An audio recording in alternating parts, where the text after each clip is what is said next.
Hello, this is John Vladimir Howery, and this is Poetry Thursday. I'll be continuing my reading this week of The Ballad of the White Horse by G.K. Chesterton. In previous installments, we've heard how the Virgin Mary came to King Alfred, King of Wessex, and gave him a commission to go and gather an army to fight the invading army of the Danes, the Great Heathen Army, one more time. He's not been promised victory. The Virgin Mary has given him the very clear prophecy that she will not promise victory, but she says that the sky grows darker yet and the sea rises higher. Alfred has gone and gathered 3 chieftains of other peoples of England as imagined by G.K. Chesterton. So 3 fictional characters: Eldred, the Franklin, a free Saxon farmer; Mark, the man from Italy; and Colum of the Sacred Tree, a Celtic man. Now, in Book 3, the Harp of Alfred, Alfred will confront his foes, the Danes, by going into their camp and getting into an epic battle of songs with them. I hope you enjoy, and here we go. In a tree that yawned and twisted, the king's few goods were flung, a mass book, mildewed, line by line, and weapons and a skin of wine, an old harp unstrung. By the yawning tree in the twilight, the king unbound his sword, severed the harp of all his goods, and there in the cool and soundless wood sounded a single chord. Then laughed and watched the finches flash, the sullen flies in swarm, and went unarmed over the hills with the harp upon his arm. Until he came to the White Horse Vale and saw across the plains, in the twilight, high and far and fell, like the fiery terraces of hell, the campfires of the Danes. The fires of the great army that was made of iron men, whose lights of sacrilege and scorn ran around England red as morn, fires over Glastonbury thorn, fires out on Ely Fen. And as he went by White Horse Vale, he saw lie wan and wide the old horse graven God knows when, by gods or beasts or what things then, walked a new world instead of men, and scrawled on the hillside. And when he came to White Horse Down, the great white horse was grey, for it was ill scoured of the weed, and lichen and thorn could crawl and feed, since the foes of settled house and creed had swept old works away. King Alfred gazed all sorrowful at thistle and mosses grey, till a rally of Danes with shield and bill rolled drunk over the dome of the hill, and hearing of his harp and skill, they dragged him to their play. And as they went through the high green grass, they roared like the great green sea, but when they came to the red campfire, they were silent suddenly. And as they went up the wastes away, they went reeling to and fro, but when they came to the red campfire, they stood all in a row. For golden in the firelight, with a smile carved on his lips, and a beard curled right cunningly, was Guthrum of the northern sea, the emperor of the ships.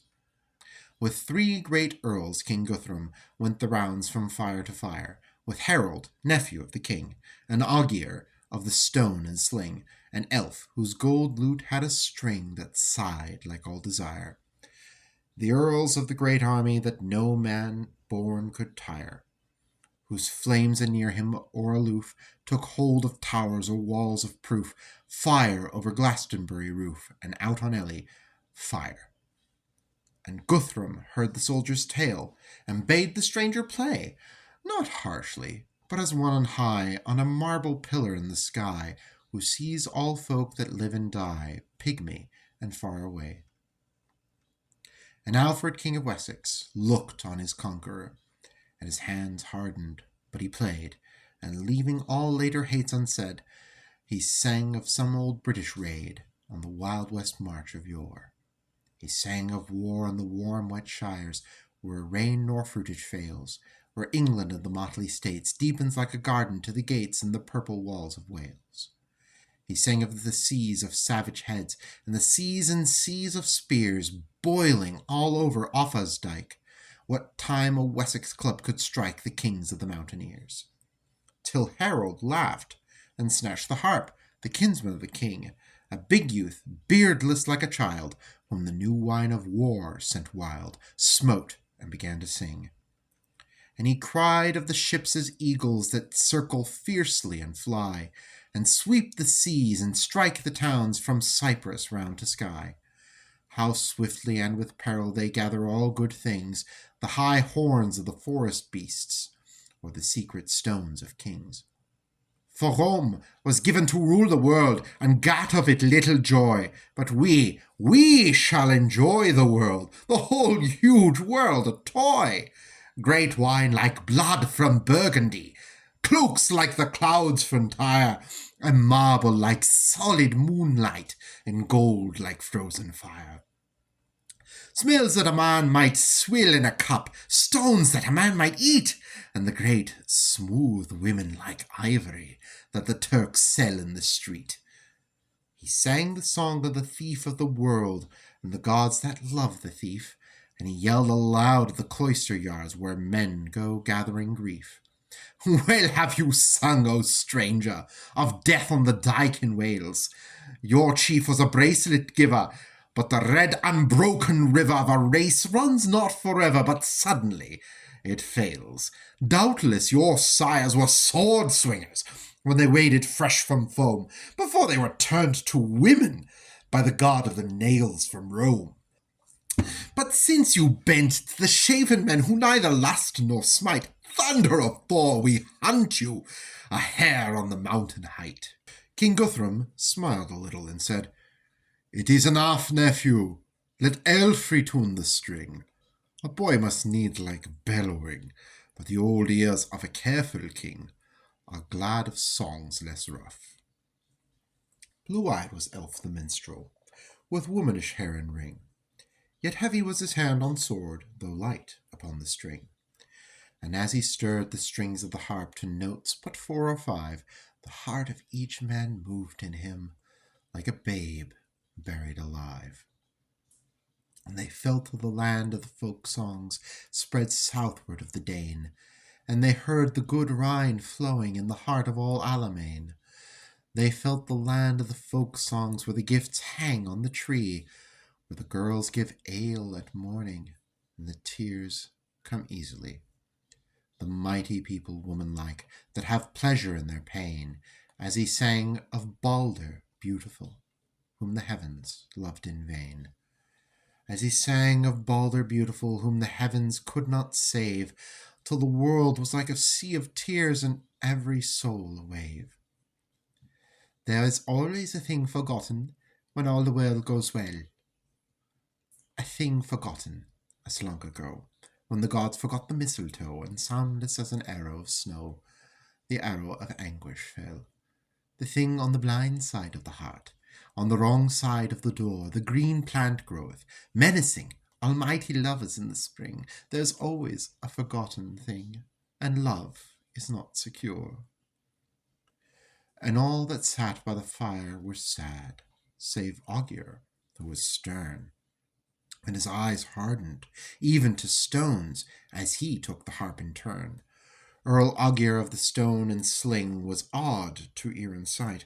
Old he was, but his locks were red, and jest were all the words he said, yet he was sad at board and bed, and savage in the fight. You sing of the young gods easily, in the days when you are young, but I go smelling you and sods, and I know there are gods behind the gods, gods that are best unsung. And a man grows ugly for women, and a man grows dull with ale. Well, if he finds in his soul at last fury, that does not fail. The wrath of the gods behind the gods would rend all gods and men. Well, if the old man's heart has still wheels sped of rage and roaring will, like cataracts, to break down and kill, well, for the old men then, while there is one tall shrine to shake, or one live man to rend, for the wrath of the gods behind the gods who are weary to make an end. There lives one moment for a man when the door at his shoulder shakes, when the taut rope parts under the pull, and the barest branch is beautiful. One moment, while it breaks. So rides my soul upon the sea that drinks the howling ships, though in black jest it bows and nods under the moon with silver rods. I know it is roaring at the gods, waiting the last eclipse. And in the last eclipse the sea shall stand up like a tower, above all moons made dark and riven, hold up its foaming head in heaven, and laugh, knowing its hour. And the high ones in the happy town, propped of the planets 7, shall know a new light in the mind, and noise about them and behind shall hear an awful voice and find foam in the courts of heaven. And you that sit by the fire are young, and true love waits for you. But the king and I grow old, and hate alone is true. And Guthrum shook his head, but smiled, for he was a mighty clerk, and had read lines in the Latin books when all the north was dark. He said, I am older than you, Ogier. Not all things would I rend. For whether life be bad or good, it is best to abide the end. He took the great harp wearily, even Guthrum of the Danes, with wide eyes bright as the one long day on the long polar plains. For he sang of a wheel returning, and the mire trod back to mire, and how red hells and golden heavens are castles in the fire. It is good to sit where the good tales go, to sit as our fathers sat. But the hour shall come after his youth, when a man shall know not tales but truth, and his heart fail thereat. When he shall read what is written, so plain in clouds and clods, when he shall hunger without hope, even for evil gods. For this is a heavy matter, and the truth is cold to tell. Do we not know? Have we not heard? The soul is like a lost bird, the body a broken shell. And a man hopes, being ignorant, till in white woods apart he finds at last the lost bird dead, and a man may still lift up his head, but nevermore his heart. There comes no noise but weeping out of the ancient sky, and a tear is in the tiniest flower, because the gods must die.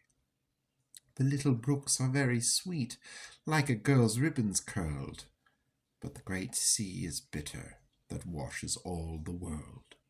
Strong are the Roman roses, or the free flowers of the heath, but every flower, like a flower of the sea, smelleth with the salt of death. And the heart of the locked battle is the happiest place for men, when shrieking souls as shafts go by, and many have died, and all may die, though this word be a mystery. Death is most distant then. Death blazes bright above the cup, and clear above the crown, but in that dream of battle we seem to tread it down. Wherefore I am a great king, and waste the world in vain, because man hath not other power, save that in dealing death for dower he may forget it for an hour, to remember it again. And slowly his hands and thoughtfully fell from the lifted lyre, and the owls moaned from the mighty trees, till Alfred caught it to his knees, and smote it as an ire. He heaved the head of the harp on high, and swept the framework barred, and his stroke had all the rattle and spark of horses flying hard. When God put man in a garden, he girt him with a sword, and sent him forth a free knight that might betray his lord. He brake him and betrayed him, and fast and far he fell, till you and I may stretch our necks and burn our beards in hell. But though I lie on the floor of the world, with the 7 sins for rods, I would rather fall with Adam than rise with all your gods. What have the strong gods given? Where have the glad gods led? When Guthrum sits on a hero's throne and asks if he is dead? Sirs, I am but a nameless man, a rhymester without a home. Yet since I come of the Wessex clay and carry the cross of Rome, I will even answer the mighty earl that asked of Wessex men why they be meek and monkish folk, and bow to the white lord's broken yoke. What sign have we save blood and smoke?